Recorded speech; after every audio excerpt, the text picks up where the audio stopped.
नमस्कार, स्वागत है आपका खबरें फटाफट में। मैं हूं मदन लाल। कोरोना वायरस से सबसे ज्यादा प्रभावित भारत का राज्य महाराष्ट्र है। घटती कोरोना वायरस की दूसरी लहर के बावजूद महाराष्ट्र में 1,17,000 से ज्यादा एक्टिव केस है। बीते 24 घंटे में यहाँ 6,727 न्यू केस सामने आए हैं और 101 लोगों की कोरोना से जान गई है। महाराष्ट्र में कोरोना महामारी की तीसरी लहर को लेकर तैयारियां शुरू हो गई है। यह लहर बच्चों को सबसे ज्यादा प्रभावित कर सकती है। मुंबई में बीएमसी द्वारा करवाए गए सर्वे में यह सामने आया है कि 1 से 18 साल के 51.18% बच्चों में कोरोना वायरस से लड़ने वाली एंटीबॉडी मौजूद है।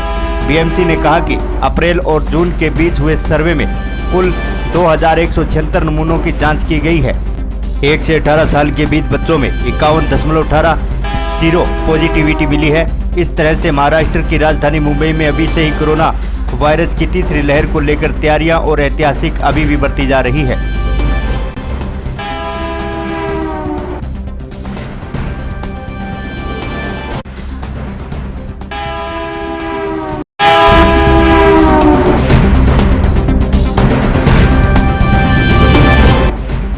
मानसून देश के अधिकांश हिस्सों में मेहरबान है, लेकिन दिल्ली में पड़ रही भीषण गर्मी से लोगों का बुरा हाल है। यूपी, बिहार, मुंबई, दक्षिण और पूर्वोत्तर में मानसूनी बारिश से मौसम सुहावना बना हुआ है। वहीं अब राजधानी में 2 जुलाई को मानसून की दस्तक की संभावना है।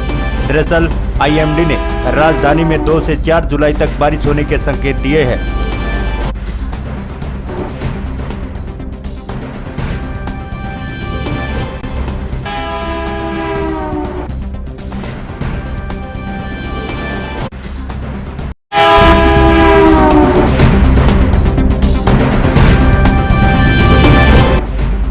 जम्मू और कश्मीर के श्रीनगर में परिमपोरा इलाके में सुरक्षा बलों ने मुठभेड़ में 2 आतंकियों को ढेर कर दिया। मुठभेड़ में सुरक्षा बलों के 2 अधिकारी और 1 जवान घायल हुए हैं। सुरक्षा बलों को इलाके में अभी कुछ और आतंकियों के छिपे होने की आशंका है। मारे गए आतंकियों में से एक पाकिस्तानी आतंकी था। इंसिडेंट हुआ था जिसमें हमारे एक एसपीओ को शहीद कर दिया गया। जब उसकी वाइफ और बेटी बचाने आई तो मिलिटेंट ने उसको भी अंधाधुंध फायर किया, उसको भी शहीद कर दिया। उसमें जैश मोहम्मद का एक पाकिस्तानी मिलिटेंट था और एक जैश का लोकल मिलिटेंट उसमें इन्वॉल्व था। उसको हम लोग आइडेंटिफाई कर लिए हैं, पीछे पड़े हैं, ट्रैक कर रहे हैं। बहुत ही जल्दी उसको हम लोग न्यूट्रलाइज कर लेंगे।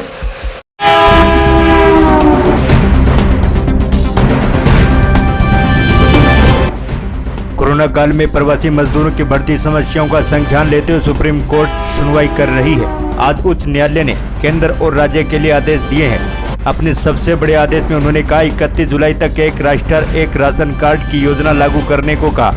सुप्रीम कोर्ट ने अपने आदेश में कहा कि केंद्र और सभी राज्य सरकारें 31 जुलाई तक नेशनल डेटाबेस में असंगठित क्षेत्रों और सभी प्रवासी मजदूरों के पंजीकरण के लिए पोर्टल की प्रक्रिया पूरी करें। वहीं इससे पहले 24 मई को सुप्रीम कोर्ट ने इस मुद्दे पर सुनवाई में केंद्र से प्रवासी मजदूरों के धीरे चल रहे पंजीकरण के काम को लेकर नाराजगी जाहिर की थी। साथ ही लेबर रजिस्ट्रेशन स्कीम के स्टेटस के बारे में केंद्र सरकार से जवाब मांगा था। ये सुनवाई पिछले साल सुप्रीम कोर्ट द्वारा राष्ट्रव्यापी लॉकडाउन के दौरान सभी प्रवासी मजदूरों के पंजीकरण को करवाने के लिए अपने फैसले के संदर्भ में की गई थी। उन्होंने कहा था कि वे इस मामले पर केंद्र और राज्यों को आदेश जारी करेंगे।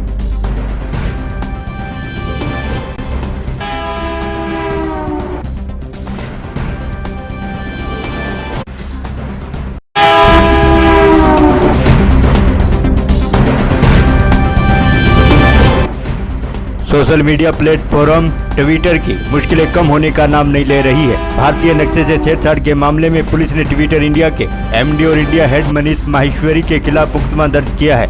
मनीष माहेश्वरी पर भारतीय नक्शे से छेड़छाड़ के मामले में खुर्जा के बजरंग दल के पदाधिकारी और अधिवक्ता की तहरीर पर पुलिस ने ये मुकदमा दर्ज किया है। गौरतलब है कि बीते सोमवार सुबह कंपनी की वेबसाइट पर यह नक्शा सामने आया था। वेबसाइट पर करियर सेक्शन में ट्वीट लाइव शीर्षक के अंदर यह आपत्तिजनक नक्शा दिखाई दिया था। इस बीच विवादित नक्शे के सामने आने के बाद देश भर में ट्विटर की मंशा पर सवाल खड़े हो गए थे, जिसकी वजह से कंपनी को भारी आलोचना का सामना करना पड़ा। हालांकि अब ट्विटर ने जम्मू कश्मीर और लद्दाख को अपनी वेबसाइट पर अलग देश के रूप में दिखाने वाले मैप हटा लिया है। कल 28 जून में खुर्जा नगर निवासी अधिवक्ता श्री प्रवीण बादी पुत्र श्री जगदीश भाटी निवासी मुरारी नगर खुर्जा द्वारा खुर्जा नगर थाने में एक शिकायती तहरीर दी गई थी, जिसमें उनके द्वारा अवगत कराया गया कि उनके द्वारा जब ट्विटर का प्रयोग किया जा रहा था तो उन्होंने देखा कि इसमें भारत के मानचित्र में जम्मू कश्मीर और लद्दाख को नहीं दर्शाया गया है। इससे उनकी भावना आहत हुई है, सभी देशवासियों की भावना आहत हुई है और यह मात्र संयोग नहीं है। उनकी इस तहरीर के आधार पर खुर्जा नगर थाने में सुसंगत धाराओं में अभियोग पंजीकृत किया गया है और उचित वैधानिक कार्रवाई की जा रही है। कितने लोगों के सर खिलाफ मुकदमा दर्ज किया गया है, कौन ये लोग हैं? उनके द्वारा अपनी तहरीर में ट्विटर के 2 पदाधिकारियों को नामित किया गया है और उसी के अनुसार ये अभियोग पंजीकृत किया गया है।